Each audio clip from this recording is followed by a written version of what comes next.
Okay, so I hope your attendance are over. I'll start sharing my screen. Good evening, everyone. So I hope you are doing homework and you all are sharing it on the classroom. Okay, so last time हम लोगों ने ये वाला part किया था, uniform circular motion, magnitude of centripetal force, जो कि आपके टेक्स्ट बुक में ये पार्ट था। यहाँ पे हमने एक इक्वेशन किया था जहां पे आपका F is equals to mass into velocity square upon r था। ये कहाँ से आया इक्वेशन और कैसे डिराइव हुआ उसके बारे में हमने पढ़ा था। I hope I am audible to everyone. Clear? Am I clearly audible to everyone? Voice echo नहीं हो रही है, right? Okay, great, all right. तो हमने ये इक्वेशन किया था। हमने इक्वेशन को और जाके सिंप्लीफाई किया था जहां पे हमने डिस्टेंस ट्रेवल्ड अपॉन टाइम का फॉर्मूला लिया था, जो कि वेलोसिटी का फॉर्मूला है। उसे कन्वर्ट करके हमने कॉमन टर्म्स निकाले थे। ओके, तो जो कि कॉमन टर्म्स हमने निकाले थे इस इक्वेशन में से, तो फाइनली जो हमने सॉल्व करने के बाद हमको फाइनल इक्वेशन मिला था वो कुछ ऐसा था। तो अभी हम देखते हैं कि इसे हमने सॉल्व कैसे किया था। तो फर्स्ट ऑफ ऑल हम जाते हैं यहाँ पे। हमारे पास क्या गिवन था? Time is equals to t. Distance हमारे पास आर था। वेलोसिटी का फॉर्मूला हमारे पास ऑलरेडी मेंशन था, distance divide by time. Okay, अभी डिस्टेंस डिवाइड बाय टाइम अगर हमने वेलोसिटी को कन्वर्ट किया तो हमको मिलता है 2πr/t। ये पाई का साइन है। ओके, तो हमारे पास मास का m, स्मॉल m से हमने डिनोट किया था और हमको प्रूफ करना था F is equals to 1/r²। Okay, तो हमको ये प्रूफ करना था, उसके लिए हमने कैलकुलेशंस का हेल्प लिया। हमने कैलकुलेशंस में क्या किया, हमने जो हमारा ये फॉर्मूला था F is equals to mv²/r, इसके अंदर हमने सारी चीजों को डिराइव कर दिया या उसमें हमने सारी चीजों को डाल दिया। तो हमको मिला फोर्स, सेंट्रीपिटल फोर्स, एफसीपी का मतलब है centripetal force. Okay, which is equals to mass into v²/r। अभी हमारे पास v² की वैल्यू क्या है? एक तो डिस्टेंस अपॉन टाइम है, इसे हम नहीं लेंगे, हम सिंप्लीफाइड वैल्यू पे जाएंगे जो है 2πr the whole square upon t. तो 2πr/t जो ये फॉर्मूला है स्टूडेंट्स। ओके, आई होप इतना आपको सबको समझ में आ गया। ओके जी, तो यहाँ पे यस, क्लियर नो? ठीक है, तो हमने यहाँ तक सॉल्व किया था। फिर हमने ये जो स्क्वायर है स्क्वायर के साथ ही आ जाएगा और ये पूरा का पूरा आर यहाँ पे आएगा। हमने क्या किया, हमने ऊपर की टर्म पहले सॉल्व करने की कोशिश की ताकि हमको सिंप्लीफाइड फॉर्म मिले। तो हमने किया m को अंदर मल्टीप्लाई। ओके, हमने यहाँ पे इसे मल्टीप्लाई किया, वन मोमेंट जी। m को इसके साथ मल्टीप्लाई करने के बाद हमको टर्म मिला m एज इट इज रह गया, जो 2 × 2 बन गया 4, पाई इंटू स्क्वायर बन गया π², r इंटू 2 बन गया r², the whole upon t। अब ये जो स्क्वायर है ये t को भी अप्लाई होता है, तो जब हम ब्रैकेट ओपन करेंगे तो t² बन जाएगा और ये जो r है अपनी जगह पे रहेगा, the whole upon r as it is रहेगा। इसके बाद हमने क्या किया, जैसे मैंने आपको बताया था कि कोई भी टर्म जब आप उसको ऊपर लेके आते हो तो ये जो r है यहाँ पे डिनोमिनेटर या फिर न्यूमरेटर में है, तो यहाँ पे आके बनता है डिनोमिनेटर। ओके, यहाँ पे सिर्फ r है, इसका मतलब क्या है, r/1 है। जब हमारे डिनोमिनेटर में 1 होता है तो हम 1 को काउंट नहीं करते हैं, पर न्यूमरेटर में 1 होता है तो हम उसे पूरी वैल्यू को काउंट करते हैं, वो इन्वर्स हो जाता है। तो हमने r को यहाँ पे लाके इन्वर्स कर दिया। ये जो इक्वेशन था एज इट इज रख दिया हमने, फ्रैक्शन को, सिर्फ r को यहाँ पे लाके इन्वर्स कर दिया। जब हमने r को इन्वर्स किया, हमने जितने सारे टर्म्स कैंसिल हो सकते हैं हमने कैंसिल करने की कोशिश की। तो यहाँ पे r और r² कैंसिल हो गया। कौन सा टर्म बचा यहाँ पे? 1 into this whole term is equals to as it is. तो हमने ये जो m4π² इंटू r रह गया और t² अपनी जगह पे रह गया। अब यहाँ पे हम क्या कर सकते हैं इसे और सिंप्लीफाई करने के लिए, आर स्क्वायर जो है ऊपर भी मल्टीप्लाई कर सकते हैं, और जो टर्म आप ऊपर मल्टीप्लाई करोगे उसको आपको नीचे भी मल्टीप्लाई करना है। ओके, तो जो हमने ऊपर मल्टीप्लाई किया सेम टर्म हमने नीचे मल्टीप्लाई की, क्योंकि एंड ऑफ द डे अगर आप इस दोनों को कैंसिल करो तो आपकी इक्वेशन की वैल्यू चेंज नहीं होनी चाहिए। ओके, जो हमने यहाँ पे मल्टीप्लाई किया वो यहाँ पे भी मल्टीप्लाई किया, तो हमको क्या मिला, r square into r becomes r cube, r square into t square becomes t square into r square. ठीक है, अभी हम जाते हैं हमारे केपलर जी के थर्ड लॉ के पास। ओके, केपलर जी का थर्ड लॉ क्या बताता है, r cube upon T square. अब ये जो मल्टीप्लाई होता है यहाँ पे, तो हम टर्म्स को आगे पीछे कर सकते हैं, बिकॉज बीच में मल्टीप्लीकेशन की साइन है, तो हम टी स्क्वायर को आर स्क्वायर के बाद भी लिख सकते हैं। तो बस हमने यही किया, T cube upon sorry R cube upon T square, इन दोनों को सेपरेट करा दिया। ओके, और ये पूरा का पूरा इक्वेशन यहाँ पे सेपरेट कर दिया। ठीक है, तो हमको यहाँ पे क्या वैल्यू मिल गई, जो r cube upon T square है वो हमारे केपलर के लॉ के हिसाब से क्या बनता है, केपलर के थर्ड लॉ के हिसाब से ये बनता है k which is equals to constant. पर यहाँ पे थोड़ा सा डिफरेंट है, यहाँ पे टी स्क्वायर न्यूमरेटर में है और आर क्यूब डिनोमिनेटर में है, और यहाँ पे जो हम देख रहे हैं यहाँ पे आर क्यूब न्यूमरेटर में है और टी स्क्वायर डिनोमिनेटर में है। तो हम इस इक्वेशन को इनवर्स बना देंगे। इनवर्स बना देंगे मतलब जो हमने यहाँ पे k को कांस्टेंट रखा था, k हमारा कांस्टेंट ही रहेगा, लेकिन ये जो इनवर्स हो गई है वैल्यू, इसको हम करेंगे 1/k। ओके, तो यहाँ पे हमने किया 1/k, ये पूरे इक्वेशन की वैल्यू हमने डाल दी 1/k। ओके, क्योंकि ये पूरा जो है इक्वेशन ये इनवर्स हो चुका है, तो हमारा जो k है उसको भी हमें इनवर्स ही रखना है, वरना इसके वैल्यूज चेंज हो जाएंगे। ओके, तो हमको ये पूरा टर्म सेपरेट करने के बाद मिला 1/k।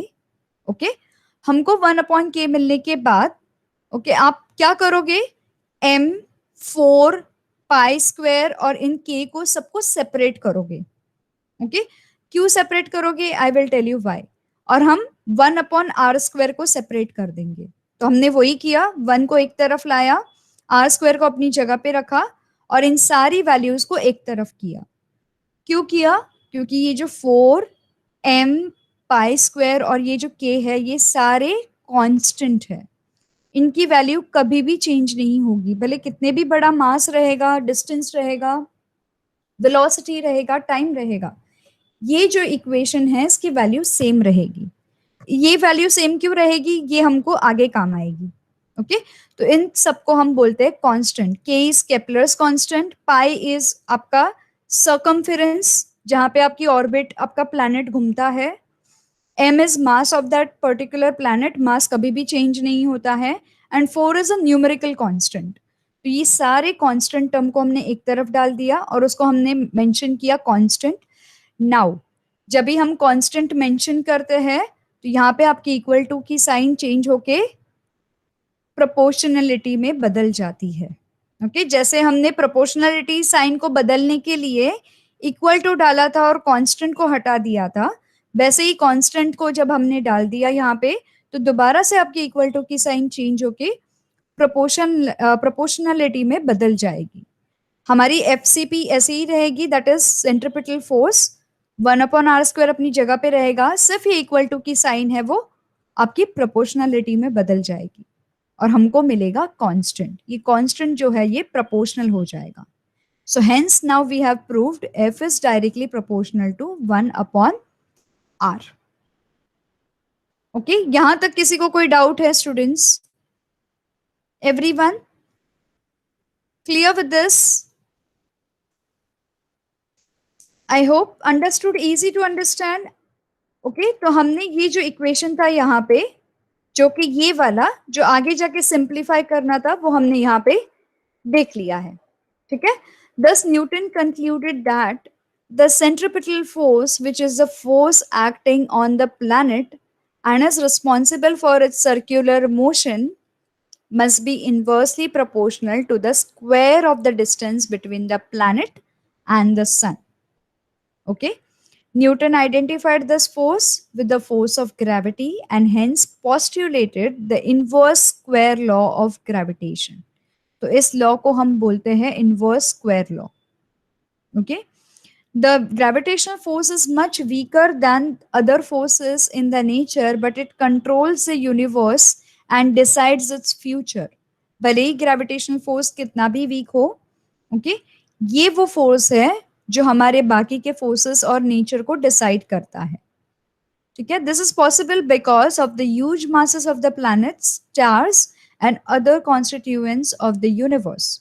हमारी यूनिवर्स में जितनी सारी प्लैनेट्स है, मासेस है, अलग अलग कॉन्स्टिट्यूएंट्स है, उनकी वजह से हम इस ग्रेविटेशनल फोर्स को कांस्टेंट रखते हैं और इस ग्रेविटेशनल फोर्स को ही हम एक कांस्टेंट पकड़ के चलते हैं. भले ही वीकर फोर्स है, इतना स्ट्रॉन्ग फोर्स नहीं है, just like electromagnetic force, nuclear force, ये सारे फोर्स जितना स्ट्रॉन्ग नहीं है, लेकिन इसी फोर्स की वजह से हमारे जो सारे सेलेस्टियल ऑर्बिट्स है या सेलेस्टियल ऑब्जेक्ट्स हैं वो थ्राइव होते हैं इसी फोर्स पे.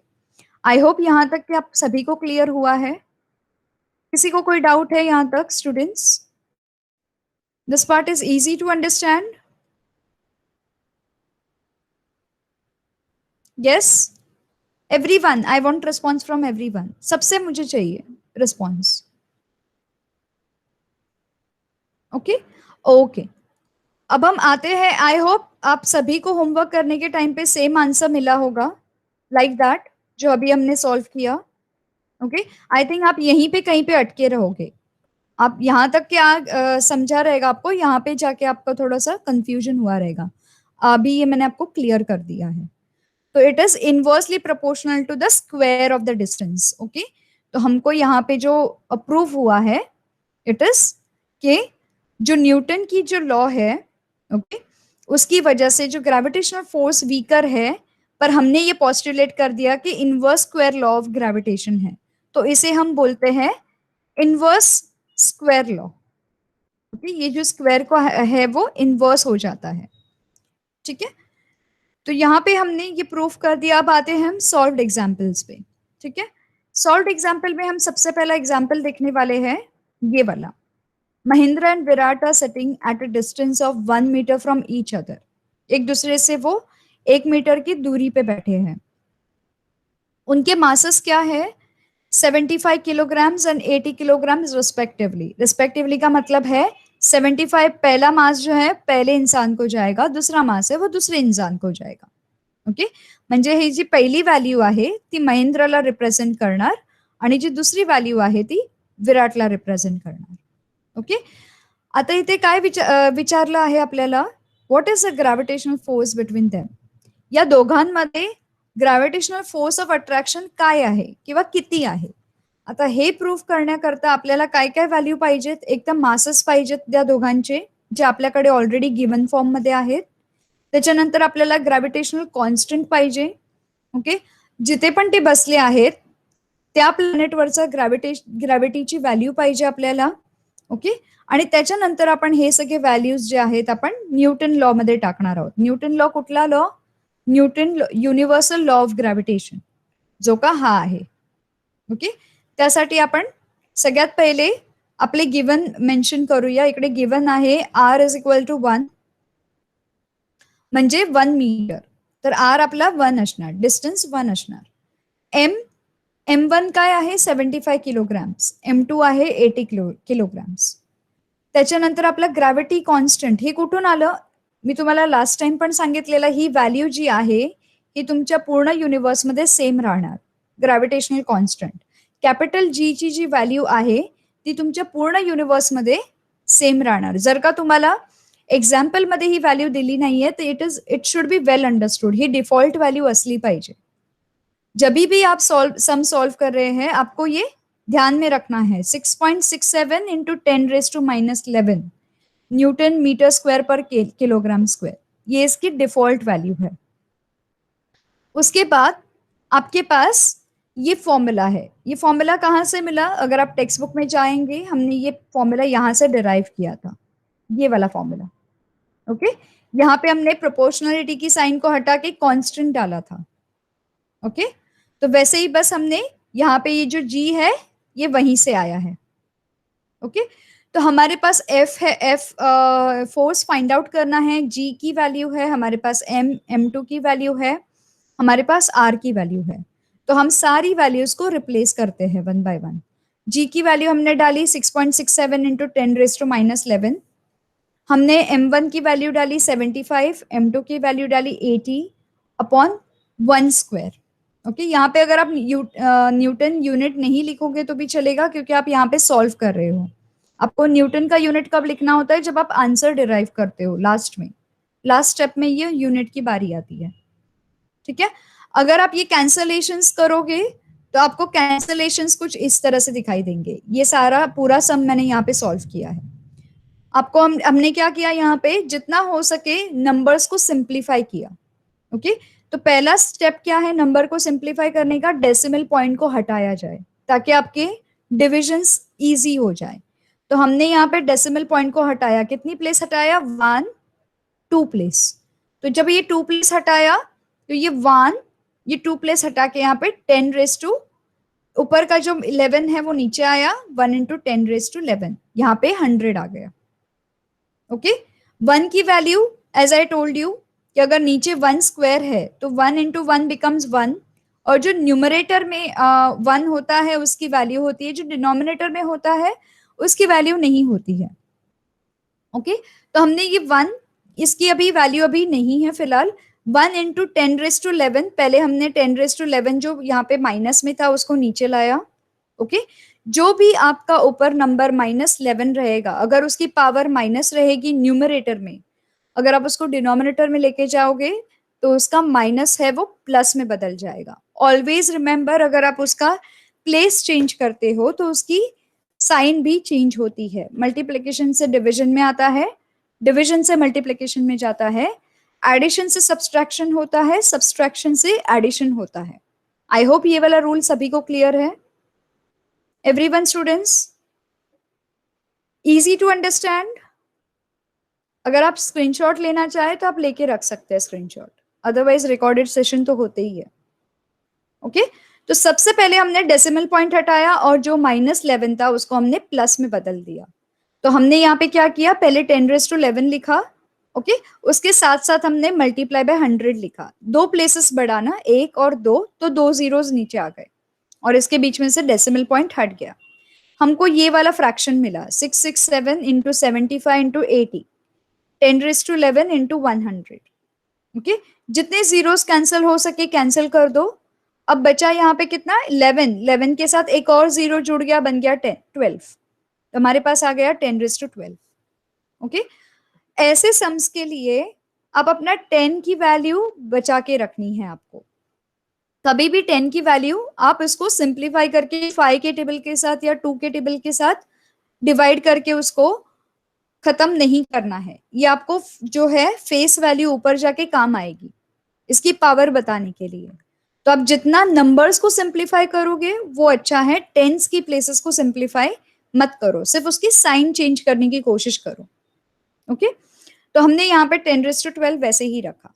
अब यहाँ पे और 2 जीरो कट हो सकते हैं, तो हमने अगर यहाँ से और 2 जीरो कट किए तो 12 में से 2 गया, कितना आएगा जीरो? 10 बचेगा।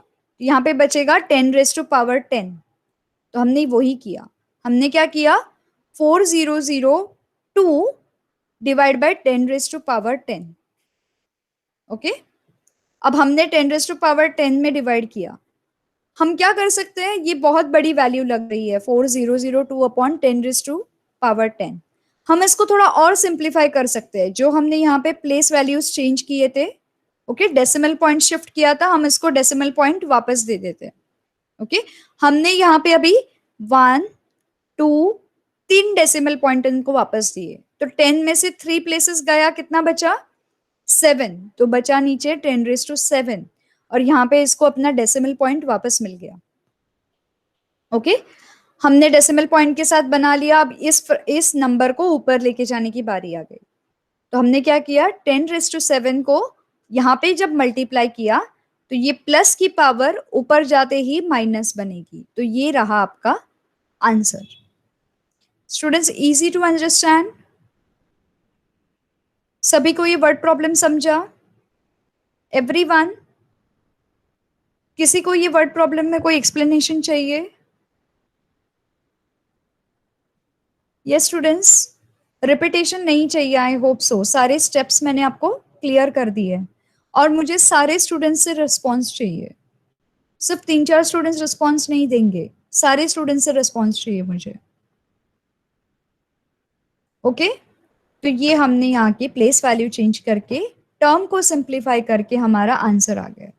सिंस हमारे सारे वैल्यूज जो है अपने अपने यूनिट में है, किसी को भी हमने कन्वर्ट नहीं किया है, तो जो एफ है, फोर्स है, वो आएगा न्यूटन्स में। जब का फोर्स होता है उसकी यूनिट होती है न्यूटन्स, तो हमने यहाँ पे न्यूटन की यूनिट यहाँ पे रख दी है। ओके, तो ये था आपका solved example number 1।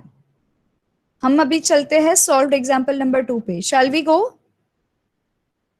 Yes students, चलते हैं सॉल्व्ड एग्जाम्पल नंबर 2 पे एवरीवन। ओके, तो अभी हम एग्जाम्पल नंबर 2 पढ़ते हैं। Okay great. To second example में क्या बताया है? In the above example, assuming that the bench on which Mahindra is sitting is frictionless. Starting with zero velocity, what will be Mahindra's velocity of motion towards Virat after 1 second? Will this velocity change with time and how? इसका मतलब ये है, दोनों के मास ऊपर के example के हिसाब से ही है। अब यहाँ पे क्या है कि महेंद्र का जो बेंच है वो फ्रिक्शनलेस है। ओके, वो शिफ्ट नहीं हो सकता, वो हिल नहीं सकता। But starting with zero velocity, अभी वो मूवमेंट में नहीं है, अभी वो एक जगह पे स्टिल है महेंद्र का बेंच।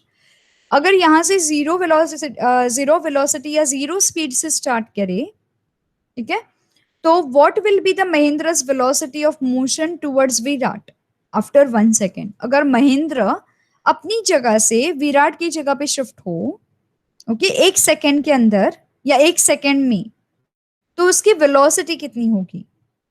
और एक और सवाल पूछा है कि इसकी वेलोसिटी टाइम के साथ चेंज होगी, कैसे चेंज होगी? तो ये फाइंड आउट करने के लिए हमको अभी एक और स्टेप आगे बढ़ना है। हमको यहाँ पे फोर्स की वैल्यू मिल गई यहाँ पे। ओके, हमारे पास जी की वैल्यू है, हमारे पास मासेस की वैल्यू है। ओके, अभी हमको क्या चाहिए? एक्सेलरेशन। ओके, एक्सेलरेशन कैसे आया, कहां से आया, क्यों आया, ये अभी हम देखते हैं। Will go to second example. अब यहाँ पे आपके पास क्या है? Initial velocity is equal to 0 और उसकी जो फाइनल वेलोसिटी यू हम हमेशा रिप्रेजेंट करते हैं। अगर आपने 9th स्टैंडर्ड में पढ़ा है तो इनिशियल वेलोसिटी को हम हमेशा यू से रिप्रेजेंट करते हैं। जैसे कि यहाँ पे वर्ड प्रॉब्लम में बताया, इसकी स्टार्टिंग वेलोसिटी 0, इसका मतलब इसकी जो इनिशियल वेलोसिटी है that is equal to u. U is the initial velocity और स्मॉल वी को हम फाइनल वेलोसिटी बोलते हैं। ओके, अब आते हैं हम वर्ड प्रॉब्लम पे। यहाँ पे हमारे पास इनिशियल वेलोसिटी u है इज इक्वल्स टू 0, टाइम है t is equal to 1 second. कहां से आया? हमारे वर्ड प्रॉब्लम में ऑलरेडी दिया है, आफ्टर 1 सेकेंड। फोर्स हमने ऑलरेडी प्रीवियस एग्जाम्पल से फाइंड आउट किया था, ये है 4.002 into 10⁻⁻7 newtons from previous equation. Mass है 75 kgs। ओके, हमारे पास महेंद्र का मास हम कंसिडर करेंगे क्योंकि विराट मूव नहीं हुआ है, मूव कौन हुआ है? महेंद्र। तो हमने महेंद्र की मास को कंसिडर किया। हमें यहाँ पे एक सबसे पहले फाइंड आउट करना है change in velocity with respect to time, क्योंकि यहाँ पे क्या पूछा है? Will the velocity change with time? तो हमको सबसे पहले change in velocity with respect to time note down करनी है। तो अभी हम क्या करेंगे? न्यूटन्स लॉ पे जाएंगे। ओके, हमने 9th स्टैंडर्ड में न्यूटन का लॉ पढ़ा था। ओके, अगर आपको याद है तो न्यूटन के 3 लॉ हुआ करते थे। Newton's first law of motion, second law of motion, third law of motion. तो उसमें से हमने अभी ये न्यूटन सेकेंड लॉ लिया है। ओके, इसके लिए आपको 9th स्टैंडर्ड की बुक्स पे थोड़ा सा ब्रश अप करना पड़ेगा। आप एक बार देख लोगे न्यूटन्स लॉज तो आपको समझ में आ जाएगा। तो हमने as per Newton second law के हिसाब से हमारे पास इक्वेशन क्या था न्यूटन सेकेंड लॉ का, force is equal to mass into acceleration. Okay, तो हमने यहाँ पे force is equal to mass into acceleration as it is लिया। हमने जितना हो सके जो हमारे पास वैल्यूज ऑलरेडी है उसको हमने एक तरफ रखा, और हमारे पास जो वैल्यूज नहीं है उसको हमने एक तरफ रख दिया। ओके, यहाँ पे अभी क्या होगा, यहाँ पे अभी क्रॉस मल्टीप्लीकेशन होगा, ये नीचे जाएगा एक ऊपर आएगा। हमने सबसे पहले क्या किया, एक्सेलरेशन को आइसोलेट करना है हमको, तो हमने एक्सेलरेशन की प्लेस चेंज कर दी। क्यों चेंज कर दी, क्योंकि हमको एक्सेलरेशन ही तो फाइंड करना है। ओके, इसके लिए हमने मास से एक्सेलरेशन को आइसोलेट करके फोर्स के पास ला दिया। जो यहाँ पे मल्टीप्लाई होता है इक्वल टू के इस तरफ आके डिवाइड होगा। ओके, मास आइसोलेट हो गया। अब हमारे पास फोर्स की वैल्यू है, तो हम फोर्स को अपनी जगह से हटा के मास के पास भेज देंगे। ओके, जो यहाँ पे मल्टीप्लाई होता है इक्वल टू के इस तरफ आके डिवाइड होगा। तो हमने फोर्स की जगह चेंज कर दी। जब फोर्स अपनी जगह छोड़ेगा तो ऊपर की जगह पे 1 बचेगा। ऑलवेज रिमेंबर, अगर न्यूमरेटर से आप किसी नंबर को हटाते हो और न्यूमरेटर में स्पेस खाली रहती है तो वहां पे 1 रहता है। Okay, always remember. तो हमने 1 रख दिया और एफ को अपनी जगह पे भेज दिया। ओके, अभी हम क्या कर सकते हैं, हमको एक्सेलरेशन को आइसोलेट करना है, तो अगर हमने एक्सेलरेशन को ऊपर लाया तो हम फोर्स को भी ऊपर लाना पड़ेगा। तो जैसे हमने इस इक्वेशन को रिवर्स किया वैसे ही हमने इस इक्वेशन को भी रिवर्स किया। जो 1/a=m/f होता था वो यहाँ पे a=f/m हो गया। Everyone clear till this step? Everyone let me know in chat box. Everyone, यहां तक कि किसी को कंफ्यूजन नहीं है? एक्सेलरेशन क्यों आया, कैसे आया, सबको पता है? न्यूटन्स का सेकेंड लॉ हमने क्यों कंसिडर किया, सबको पता है? ओके, क्योंकि न्यूटन का सेकेंड लॉ इसलिए लिया क्योंकि यहाँ पे चेंज इन वेलोसिटी पूछा, और हमारा जो न्यूटन का सेकेंड लॉ है अगर आप 9th स्टैंडर्ड की टेक्स्ट बुक से पढ़ोगे तो वहां पे क्लियरली बताया है कि आपका change in velocity with respect to Newton second law will give you acceleration. It is in respect to your acceleration. Okay, बस हमने वही किया है। ठीक है, एक्सेलरेशन को आइसोलेट करने के बाद हमने फोर्स की वैल्यू रिप्लेस कर दी एज इट इज, और मास क्या था 75 kg, तो हमने एज इट इज यहाँ पे डाल दिया। ओके, अगेन आपको कुछ चीजों को कैंसलेशन में डालने के लिए या कट करने के लिए आपको चीजों को सिंप्लीफाई करना है, तो हमने यहाँ से डेसिमल पॉइंट्स हटा दिए। ओके, कितने डेसिमल पॉइंट हटा दिए, 1 2 3, तो उतने 3 जीरोस नीचे आ गए। ओके, ऊपर जो 10⁻⁻7 था वो नीचे आके 10⁻+7 हो गया। ओके, एक second, just a minute.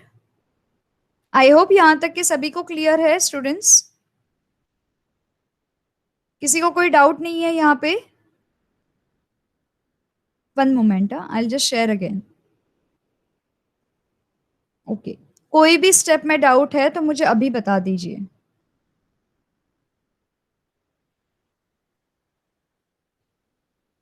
Just a minute students.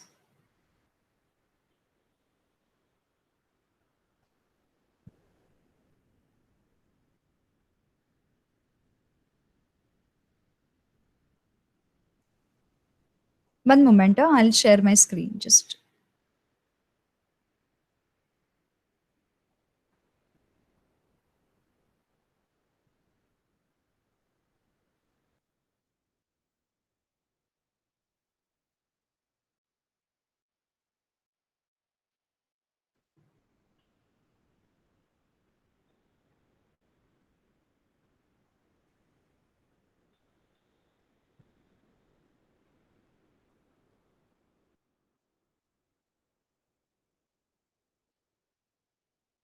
Okay, I share again.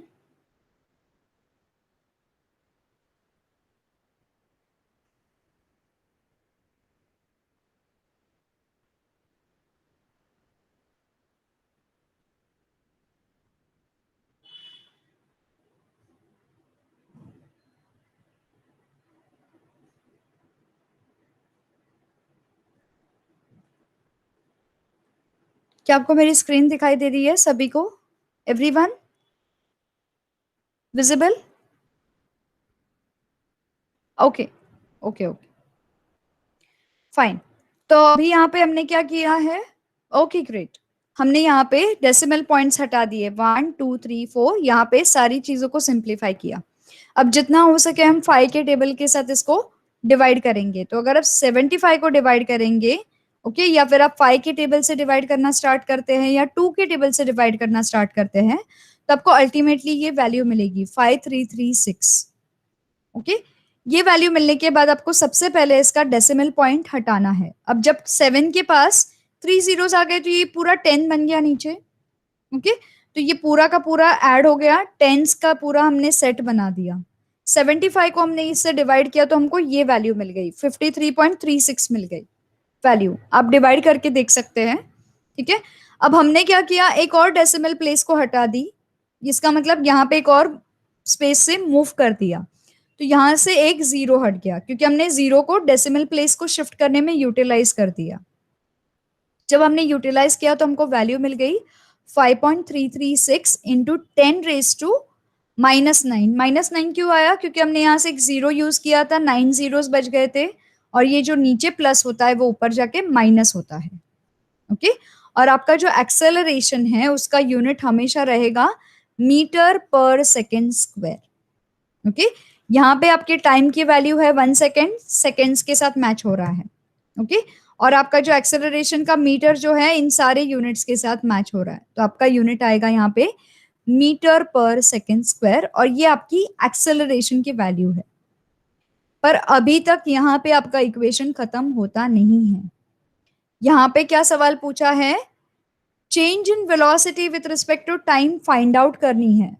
तो हमने यहाँ पे एक्सेलरेशन फाइंड आउट किया है, हमारे पास इनिशियल वेलोसिटी है, हमको फाइनल वेलोसिटी की जरूरत है। चेंज इन वेलोसिटी का मतलब क्या है? जीरो से लेके एक फाइनल वेलोसिटी, जीरो से लेके एक फाइनल वेलोसिटी जितनी ट्रेवल हुई या जितना कवर किया है वो हमको फाइंड आउट करनी है। इनिशियल वेलोसिटी हमारे पास है, हमको चेंज इन वेलोसिटी, इसका मतलब with respect to time final velocity क्या थी महेंद्र की जब वो शिफ्ट हुए विराट के पास, वो फाइंड आउट करना है। ते फाइंड आउट करण्याकरता सगळ्यात पहिले आपण घेणार आहोत इथे न्यूटन्स फर्स्ट इक्वेशन। ओके, आता हा सुद्धा इक्वेशन 9th स्टँडर्ड मध्ये तुम्हाला शिकवला गेलेला आहे। हा इक्वेशन काय बोलतो? जर तुमच्याकडे फायनल वेलोसिटी आहे तर त्याच्यामध्ये काय असणार आहे? इनिशियल वेलोसिटी प्लस ऍक्सेलरेशन आणि तुमचा टाइम। ओके, इनिशियल वेलोसिटी बरोबर तुम्ही जेवढं ऍक्सेलरेशन अप्लाय केलं आणि टाइम बरोबर ऍक्सेलरेशन चेंज झालं, ते तुमचं या इक्वेशन मध्ये असणार आहे। तर आपल्याकडे यू आहे, ऍक्सेलरेशनची व्हॅल्यू जस्ट आपल्याला इथून मिळालेली आहे, आणि टाइमची व्हॅल्यू आपल्या इक्वेशन मध्ये ऑलरेडी आहे, सम मध्ये ऑलरेडी दिलेली आहे 1 सेकंड। तर आपण इकडे v is equals to 0 plus, नेहमी लक्षात ठेवायचं आहे जेव्हा दोन टर्म्स एकत्र येतात आणि त्याच्यामध्ये पॉवर असते किंवा रेस टू असतं, तर तुम्हाला ते सगळ्यात आधी ब्रॅकेट मध्ये टाकायचंय। ब्रॅकेट ओपन करताना तुम्हाला हे सिम्प्लिफाय करायचे, नंतरच तुम्हाला ब्रॅकेट ओपन करायचंय, नाहीतर सगळी व्हॅल्यू चेंज होणार, कारण की इकडे तुमचा प्लस आहे आणि आतमध्ये मल्टिप्लाय होत आहे। प्लसचा अर्थ आहे हे प्लस जी साइन आहे ए ला पण अप्लाय होते आणि टी ला पण अप्लाय होते, म्हणून आपण ब्रॅकेट टाकतो। ओके, आतमधल्या आतमध्ये आपण सगळे सिम्प्लिफाय केले टर्म्स, 5.336 ऍज इट इज लिहिला, 10⁻⁹ ऍज इट इज लिहिला, कारण की 1 आहे, 1 बरोबर कुठलीही टर्म मल्टिप्लाय केली तर तीच टर्म राहते। आता आपण ब्रॅकेट ओपन केलेला आहे। ओके, आता आपली जी ही टर्म आहे प्लस इथे ऍड होते, तर कुठल्याही टर्म बरोबर 0 ऍड केला तर तीच टर्म राहते। ओके, सबस्ट्रॅक्शनच्या वेळेला व्हॅल्यू चेंज होऊ शकते, पण ऍडिशनच्या वेळेला तीच व्हॅल्यू राहते। तर आपल्याला फायनल वेलोसिटी मिळालेली आहे 5.336 इंटू 10⁻⁹ मीटर पर सेकंड। ही वेलोसिटी आहे म्हणून मीटर पर सेकंड आहे, हे ऍक्सेलरेशन आहे म्हणून मीटर पर सेकंड स्क्वेअर आहे। हा वर्ड प्रॉब्लेम सगळ्यांना कळालेला आहे। सॉल्व्ड एक्झाम्पल, कोणाला ह्याच्यामध्ये काहीही डाऊट आहे का? स्टुडंट्स कोणाला परत एक्सप्लेनेशन पाहिजे ह्याचं? क्लिअर? Easy to understand? जेव्हा पण तुम्ही असे वर्ड प्रॉब्लेम्समध्ये याल, तेव्हा तुम्हाला लक्षात ठेवायचं आहे, जेवढं सिम्प्लिफाय करू शकता टर्म्सना सिम्प्लिफाय करा. आणि अशा वर्ड प्रॉब्लेम्समध्ये हे जे पॉवर्स आहेत ह्यांना सिम्प्लिफाय करू नका. हे पॉवर तुम्हाला इझिली वरती ॲड करायला उपयोगी पडतील. ओके? जेवढे सिम्प्लिफाय तुम्ही नंबर्सना करू शकतात, ते नंबर्सना तुम्ही सिम्प्लिफाय करा आणि पॉवर्सना कॉन्स्टंट एका बाजूला सेव्ह करून ठेवा. ते तुमचे पॉवर्स एक तर तुमचे डेसिमल पॉइंट ॲड करण्यामध्ये हेल्प करतील आणि दुसरे तुमचे जे इक्वेशन्स आहेत त्याला तुम्हाला मीनिंग प्रॉपरली येईल. ओके? नाहीतर जर का तुम्ही पॉवर चेंज केली तर तुमचे पूर्ण पॉइंट डेसिमल पॉइंट्स भरपूर सारे होतील. तुम्हाला रिकरिंग नंबर्स मिळतील, जे तुमच्या इक्वेशनसाठी किंवा मार्क्ससाठी चांगले नाहीयेत. ओके? सो हे आपले दोन्ही इक्वेशन्स होते. ओके? सॉल्व्ड इक्वेशन नंबर 1 आणि सॉल्व्ड इक्वेशन नंबर 2. ओके? आजचा तुमचा होमवर्क आहे, तुम्हाला Newton's first law, second law आणि थर्ड लॉ 9th स्टँडर्डच्या बुकमधून एकदा रेफर करून रीड करायचं आहे, ते कसे डिराईव्ह झालेले आहेत. ओके? न्यूटन्स सेकंड लॉ आणि न्यूटन्स फर्स्ट लॉ तुम्हाला कॅल्क्युलेट करायचे आहेत बुकमध्ये आणि तुम्हाला होमवर्क कॉलममध्ये अपलोड करायचं आहे. ओके? हा तुमचा आजचा होमवर्क आहे. Always brush up with your previous knowledge, very important. जर का तुम्ही 10th मध्ये आहात, तुमच्याकडे 9चा बेस असलाच पाहिजे. ओके, तर या सममध्ये तुम्हाला ग्रॅव्हिटेशनल कॉन्स्टंटचा वापर करायचा होता, कारण की तुमचे टर्म्स ग्रॅव्हिटेशनल फोर्स बरोबर रिलेटेड होते. या इक्वेशनमध्ये ऑलवेज तुम्हाला की पॉइंट्स सेपरेट करायचे आहेत. तुम्हाला वर्ड प्रॉब्लेमला समजायचं आहे की त्यांना पाहिजे काय. ओके, आणि तुमच्याकडे गिवन डेटामध्ये काय आहे. या वर्ड प्रॉब्लेममध्ये velocity, change in velocity note करायची होती with respect to given time. Okay, change in वेलॉसिटीचा अर्थ आहे झिरो वेलॉसिटीहून, इनिशियल वेलॉसिटीहून फायनल वेलॉसिटी किती झाली हे आपल्याला इथे नोट करायचं होतं. तर हे आपण 2 इक्वेशन्स घेऊन आपण नोट डाऊन केलेलं आहे. आधी आपण ऍक्सेलरेशन फाइंड आउट केला. ऍक्सेलरेशन मध्ये तुम्हाला 2 व्हॅल्यूज मिळतात, इनिशियल वेलॉसिटी मिळते आणि फायनल वेलॉसिटी मिळते. तसंच तुम्हाला या इक्वेशन मधून ऍक्सेलरेशन बरोबर इनिशियल वेलॉसिटी होती. आपण जेवढे गिवन टर्म्स होते सगळे आपण इकडे अप्लाय केले आणि त्याला सिम्प्लिफाय करून आपण फायनल वेलॉसिटीचा आन्सर मिळवलेला आहे. ओके, आपण आता नेक्स्ट पार्ट वरती जाऊया. Easy everyone students. ह्याच्यामध्ये काहीही तुम्हाला डिफिकल्ट वाटतंय किंवा काही एक्सप्लेनेशन परत पाहिजे कोणाला पण? Yes students. Okay okay, great, fine. आता आपण टेक्स्टबुक कडे जातोय. हे 2 इक्वेशन झाल्यानंतर आपल्याकडे आता एक नवीन पार्ट आहे, त्याला आपण बोलतो लो अँड हाय टाइड्स. आता तुम्हाला ही टर्म ऑलरेडी माहिती आहे, तुम्ही लहानपणापासून शिकत आलेले आहात की जो चंद्र आहे ते आपल्या अर्थच्या टाइड्सला कंट्रोल करतो. ओके, कधी लो टाइड कधी हाय टाइड. हे दोन्ही टाइड्स जे आहेत ते आपल्या चंद्रामुळे कंट्रोल होतात. ओके, भरती ओटी ज्याला आपण म्हणतो, भरती होते, ओटी होते, पाणी पुढे ढकललं जातं, पाणी आतमध्ये खेचलं जातं. हे सगळं because of the motions of the moon, the revolution of the moon around earth. Okay, you must be knowing about the high and low tides that occur regularly in the sea. The level of sea water at any given location along the seashore increases and decreases twice a day. Okay, दिन में 2 बार हमारी जो water level है वो बढ़ती है और कम होती है. Okay, at regular intervals. इनके भी फिक्स इंटरवल्स होते हैं, इसलिए आप जब भी सी शोर पे जाते हो या कहीं पे भी आप ओशंस की ओर जाते हो, ओके, तो वहां पे आपको ऑलरेडी अलर्ट किया जाता है कि ये टाइम पे आपको बोटिंग के लिए जाना है या ये टाइम पे आप बोटिंग के लिए नहीं जा सकते हो. That is because of the changing of tides. Okay, high and low tides occur at different times in different places. अलग अलग जगहों पे हर एक टाइड्स का अलग अलग टाइम होता है. ठीक है, the level of the water in the sea changes because of the gravitational force exerted by the moon. Okay, आप सभी को पता होगा एक टाइम पे मून जो है अर्थ की करीब आता है तो आपको पूर्णिमा दिखाई देती है, चांद पूरा दिखाई देता है। ओके, एक तरफ दूर जाता है तो धीरे धीरे चांद के शेप्स जो है बदल जाते हैं। ओके, जब चांद है पूरी तरह से एक्सपोज होता है सन की रोशनी पे तो आपको पूर्णिमा नजर आती है। ओके, पूरा का पूरा चांद दिखाई देता है। ओके, पूर्णिमा के टाइम पे ज्यादा करके हाई टाइड होती है। ओके, अमावस के टाइम पे लो टाइड होती है। तो that is because of the movement of moon around the earth. ठीक है, अभी यहाँ पे क्या होता है, water directly under the moon gets pull towards the moon and level of water here goes on causing high tides at that place. जब moon एक पॉइंट पे अर्थ के करीब आता है तो ये मून जो है अर्थ के वाटर वाटर की लेवल को पुल करता है अपने पास। कैसे पुल करता है? ग्रेविटी की वजह से। ओके, ये एक टाइम पे पुल करता है, इसीलिए वो प्लेस की जो है वहां पे हाई टाइड हो जाती है, या वो प्लेस पे आप हाई टाइड को महसूस करते हो। और वही अगर ऑपोजिट प्लेस पे देखोगे वहां पे लो टाइड मेंशन होगी, वहां पे लो टाइड लोगों को फील होगी, पानी पीछे चला जाएगा। Okay, at two places on the earth at 90 degree from the place of high tide, मतलब यहाँ पे अगर हाई टाइड हो गई, ओके, यहाँ पे अगर हाई टाइड है, यहाँ से 90 डिग्री पे यहाँ पे लो टाइड होगी, क्योंकि ये पूरा का पूरा जो पानी है एक तरफ खींचा चला जाएगा। ओके, ऐसा नहीं कि पानी खत्म हो जाता है, ये एक तरफ पुल फोर्स फील करता है।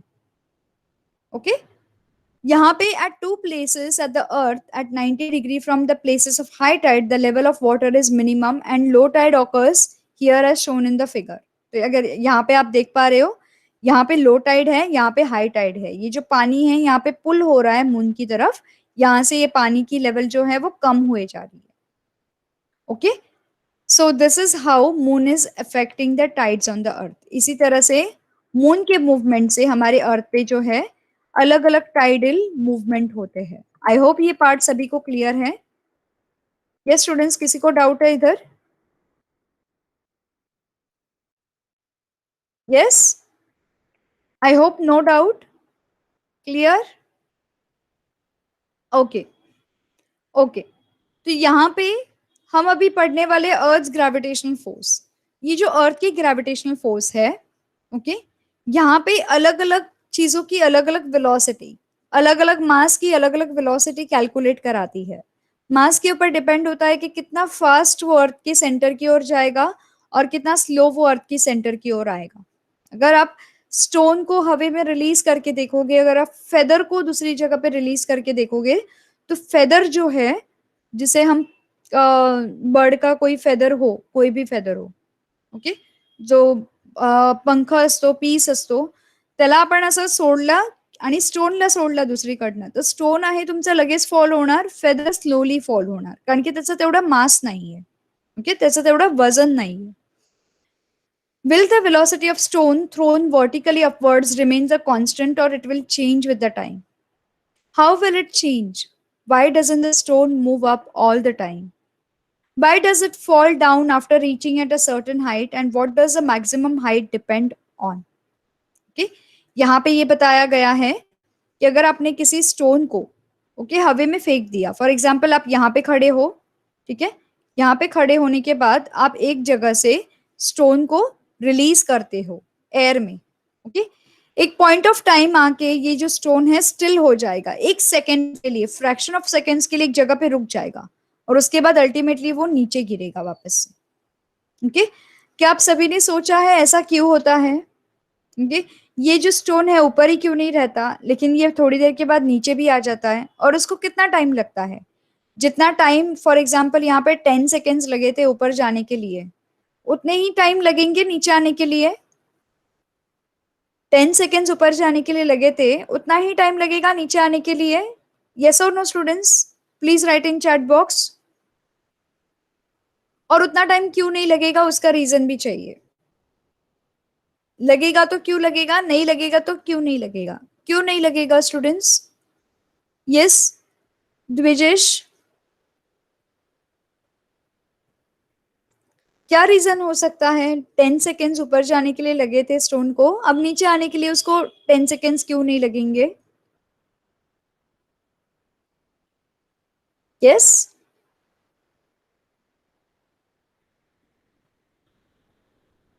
स्टूडेंट्स मुझे सभी से आंसर्स चाहिए, कोई भी पैसिव नहीं बैठेगा क्लास में। आप सभी को आंसर करना है। अगर मैं पढ़ा रही हूँ अच्छा,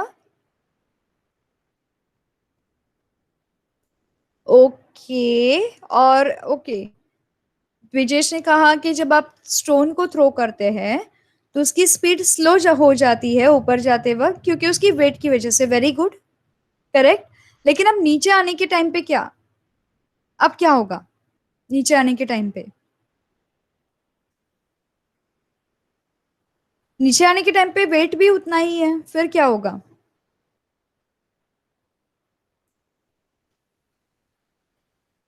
students I am waiting for the answers.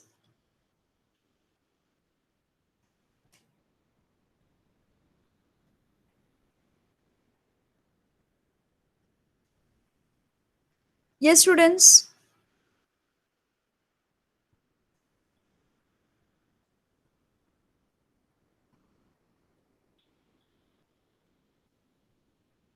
Okay, there is no push applied when it comes down, लेकिन हम यहाँ पे पुश और पुल की बात नहीं कर रहे हैं। Yes, very good Aryan. Yes, okay. So Dwijesh ने बताया कि जितना उसको हमने अपवर्ड्स डायरेक्शन में थ्रो किया था, उस टाइम पे उसकी वेट की वजह से उसकी स्पीड स्लो हो गई थी। यानी कि स्टोन को यहां से ऊपर पहुंचने के लिए 10 सेकेंड्स लगे थे, वो ही स्टोन अगर नीचे आ रहा है तो वो दुगनी स्पीड से आएगा, यानी कि 5 सेकेंड्स लगेंगे, टाइम कम हो जाएगा। बिकॉज कि ग्रेविटेशनल फोर्स जो है ऑपोजिट डायरेक्शन में एक्ट कर रहा है, इसकी वजह से स्टोन को टाइम लग रहा है। स्टोन जो है ग्रेविटेशनल पुल के ऑपोजिट जा रहा है। ओके, पर इस केस में स्टोन जो है ग्रेविटेशनल पुल के फेवर में आ रहा है, तो यहाँ पे उतना टाइम नहीं लगेगा जितना उसको ऊपर जाने में लगा था। ग्रेविटी जो उसके पास पुल कर रही है और ये स्टोन बिल्कुल उसी फ्लो में जा रहा है। जैसे अगर आप बहती हवा में खड़े रहे, अगर आप एयर के डायरेक्शन में खड़े रहे तो आपको पुश फोर्स फील होगा और आप इजीली आगे जाओगे, लेकिन आप अगर उसके अगेंस्ट खड़े रहे तो आपको पूरा का पूरा प्रेशर फील हो जाएगा और उतना आप फास्ट एयर की डायरेक्शन या एयर के ऑपोजिट डायरेक्शन में नहीं जा पाओगे। ओके, सेम यहाँ पे अप्लाई होता है। यहाँ पे ये इसके फेवर में आ रहा है तो ये बिल्कुल भी फास्ट जाएगा because of the earth's gravitational pull. तो अभी हम यहाँ पे वही पढ़ने वाले हैं। ओके, आई होप ये वाला पार्ट सभी को क्लियर है कि स्टोन उसी स्पीड से क्यों नहीं आया नीचे। हम्म, ठीक है। ओके, सो यहाँ पे एक और सवाल है कि उसकी वेलोसिटी सेम नहीं रहेगी। ओके, जितना टाइम उसको ऊपर जाने में लगा है उतना टाइम उसको नीचे आने में नहीं लगेगा, उससे ज्यादा लगेगा। ओके, उसे कम लगेगा, सॉरी। सो ये नीचे क्यों गिरेगा? Because of the gravitational force. Okay, now earth attracts every object near it's towards itself because of the gravitational force. ये हम सभी को पता चल गया अब तक तो, कि हर चीज अर्थ अट्रैक्ट करती है, भले उसका वेट जो है कम रहने दो या उसका वेट हैवी रहने दो। अगर वो स्टोन भी है, अगर वो फेदर भी है, दोनों को वो अपने सेंटर की ओर अट्रैक्ट करती है। The centre of the mass of the earth is situated as its centre. Okay, जो मास ऑफ द अर्थ है वो बिल्कुल उसके सेंटर में लोकेटेड है। ये जो सेंट्रल पार्ट है यहाँ पे उसका पूरा का पूरा मास सिचुएटेड है।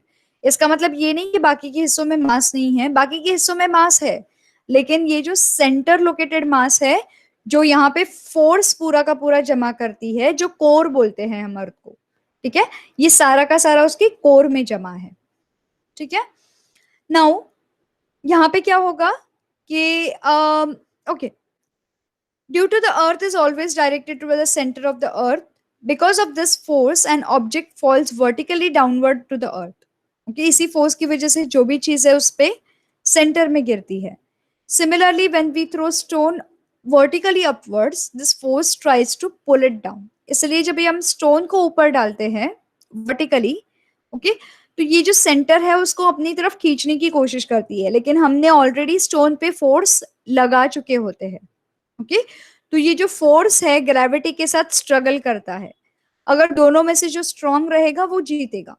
एक पॉइंट ऑफ टाइम पे जाके हमारा जो पुश फोर्स है जो हमने स्टोन पे डाला है और उसको हमने ऑपोजिट डायरेक्शन पे डाला है, ग्रेविटी के अगेंस्ट डाला है, तो वो जितना पुश फोर्स उस स्टोन पे एक्ट करेगा उतना वो ऊपर जाएगा। एक पॉइंट आएगा जहां पे हमारा जो पुश फोर्स हमने उस पे डाला है वो काम नहीं करेगा, फिर ग्रेविटी उसके ऊपर एक्ट करना स्टार्ट करेगी। जब वो उसका फोर्स जो है वीक हो गया तो ग्रेविटी उसके ऊपर एक्ट करेगी, इसलिए एक सेकेंड के लिए वो ऊपर जाके हॉल्ट होता है और फिर दूसरे सेकेंड में दुगने फोर्स से वो नीचे आता है, क्योंकि ग्रेविटी उसके ऊपर ऑलरेडी एक्ट कर चुकी होती है। ठीक है, so due to this constant downward pull the velocity become zero. Okay, ऐसे टाइम पे क्या होगा, इसकी जो स्पीड है जीरो बन जाएगी, क्योंकि उसका ऑलरेडी डाउनवर्ड पुल उस पर एक्ट करता है। ओके, आफ्टर अ वाइल उसकी वेलोसिटी जो है ऊपर जाके जीरो बनती है। ओके, जब ये स्टोन हमने हवे में डाला है इसको, तो यहाँ पे आके जीरो वेलोसिटी बन जाती है, जो एक सेकेंड के लिए होल्ड करता है, या फिर एक मिनी सेकेंड के लिए होल्ड करता है। ठीक है, नाउ अभी ये वेलोसिटी इसकी चेंज होती है जीरो के बाद, जब ये डाउनवर्ड पुल फील करता है। The pull continues to be exerted and stone starts moving vertically downwards towards the center of the earth under its influence। और इसी इन्फ्लुएंस को हम बोलते हैं अर्थ ग्रेविटेशनल फोर्स। आई होप ये कॉन्सेप्ट सभी को समझ आया है, अर्थ ग्रेविटेशनल फोर्स का मतलब क्या है और ये कहाँ से जनरेट होता है और किस तरह से जनरेट होता है। All the students, everyone understood? Easy? जी, तो according to Newton's law of gravitation every object attracts every another object. Okay, हर ऑब्जेक्ट इन यूनिवर्स दूसरे ऑब्जेक्ट को एक फोर्स ऑफ अट्रैक्शन से अट्रैक्ट करता है। Thus, if Earth attracts an apple towards itself, the apple also attracts the Earth towards itself. Okay? जरूरी नहीं है कि एप्पल जो है अर्थ की अट्रैक्शन की वजह से गिरा है, वैसे ही जैसे अर्थ उसके ऊपर फोर्स अप्लाई करती है, एप्पल भी अर्थ को रिस्पॉन्ड करता है। ओके, सो जितना अर्थ उसके ऊपर अप्लाई करती है फोर्स, तो एप्पल भी अर्थ की तरफ अट्रैक्ट होता है with the same force, and that is why when the Apple does not fall towards the earth, okay, but earth goes on the and earth does not move towards the apple। okay, इसका मतलब ये है कि Apple जो है वो अर्थ के towards ही fall होगा, कहीं और फॉल नहीं होगा यूनिवर्स में, और अर्थ जो है एप्पल को अपनी ओर ही खींचेगी, कहीं और फेंकेगी नहीं। Okay, the gravitation force due to the earth also acts on the moon. जो अर्थ का ग्रेविटेशनल फोर्स है वो सिर्फ अर्थ तक सीमित नहीं है, वो मून पे भी एक्ट करता है। ठीक है, because of which it revolves around the अर्थ, इसीलिए वो एक सेंट्रिपिटल फोर्स के साथ अर्थ के अराउंड मूव होता है। Similar situation exist for artificial satellite. जो हमने आर्टिफिशियल सैटेलाइट्स छोड़े हैं, आर्यभट्टा, बहुत सारे सैटेलाइट्स है ऊपर, G sat, Edusat, educational satellite, geographical satellite, जियोनो एस्ट्रोनॉमिकल सैटेलाइट्स, जितने सैटेलाइट्स है ये सारे सैटेलाइट्स भी सेम फोर्स पे चलते हैं, जो ऑर्बिट करते हैं हमारे अर्थ की ओर। ओके, जे आपल्या अर्थच्या भोवती फिरतात, जेवढे पण आपले जे आर्टिफिशियल सॅटेलाइट्स आहेत, ओके, उपग्रह, ते सगळे आपल्या अर्थच्या ग्रॅव्हिटेशनल फोर्सला अट्रॅक्टेड असतात। The moon and the artificial satellite orbit the earth. आता मून आणि आर्टिफिशियल सॅटेलाइट्स आहेत ते आपल्या अर्थच्या भोवती फिरत असतात। आता ते तुम्ही म्हणाल की त्याच्या सेंटरमध्ये अर्थच्या अट्रॅक्टिंग फोर्स आहे, तर ते अर्थवरती का नाही फॉल होत, त्याच्याबद्दल पण मी तुम्हाला सांगेन। Okay, the earth attracts them towards itself, but unlike the falling apple, they do not fall on the earth। why? This is because of the velocity of the moon। कारण की हे सतत जे सॅटेलाइट्स आहेत ते मोशन मध्ये आहेत। Okay, आपण ह्याच्या आधी माहिती आहे सेंट्रिपिटल फोर्स, जायंट व्हीलचे एक्झाम्पल बघितलेले, शॉर्टपुटचे एक्झाम्पल्स पाहिलेले आपण, की तुम्ही कधी पण जेव्हा तुम्ही स्पोर्ट्स डेला शॉर्टपुट खेळतात, ओके, तुम्ही त्याला रोटेट करतात, जोपर्यंत त्याच्यावरती स्पीड आहे, जोपर्यंत मून आणि सॅटेलाइटचे वेलॉसिटी मध्ये आहेत, ओके, तोपर्यंत ते ऑर्बिट फॉलो करतील।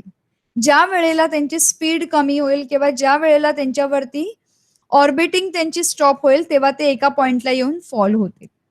ओके, तसंच मून जो आहे आपल्या अर्थच्या भोवती फिरतोय, सॅटेलाइट्स पण आहेत जे आपल्या अर्थच्या भोवती फिरतायत, पृथ्वीच्या भोवती फिरतायत, आणि ते सतत ऑर्बिट करतायत, म्हणजे ते सतत मोशन मध्ये आहेत।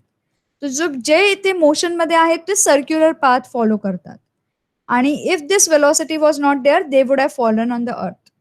आणि जर का हा त्यांचा जर का त्यांच्यामध्ये वेलॉसिटी नसती तर मून आणि ऑर्बिट जे आहेत ते अर्थला अट्रॅक्ट होऊन अर्थवरती फॉल झाले असते. ओके, तर आय होप तुमच्या प्रश्नांचं उत्तर तुम्हाला इकडे मिळालेलं आहे की ते अर्थवरती का नाही फॉल होत. ओके, कोणाला इथे काही डाऊट आहेत स्टुडंट्स? नेक्स्ट टाइम आपण शिकणार आहोत अर्थ ग्रॅव्हिटेशनल ऍक्सलरेशन.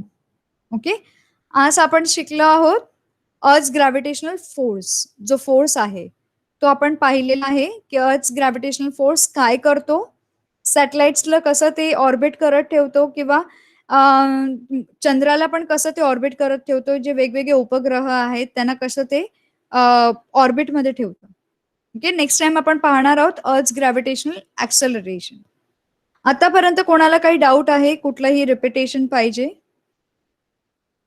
स्टूडेंट्स, किसी को किसी भी पार्ट का आपको रिपीट करना है या किसी को कोई डाउट है यहाँ पे? All the students are going to reply before you are exiting. सभी रिप्लाई करेंगे क्लास छोड़ने से पहले, everyone.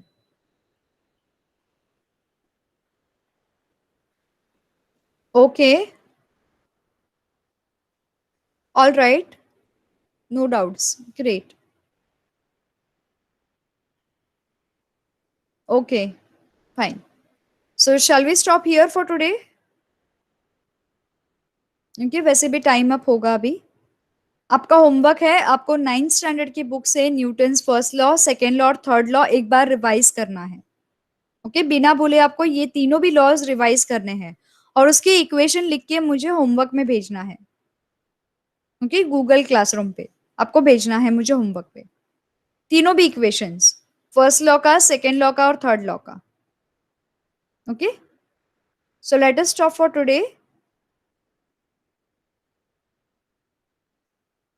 Yes. Bye, students. See you on next Monday.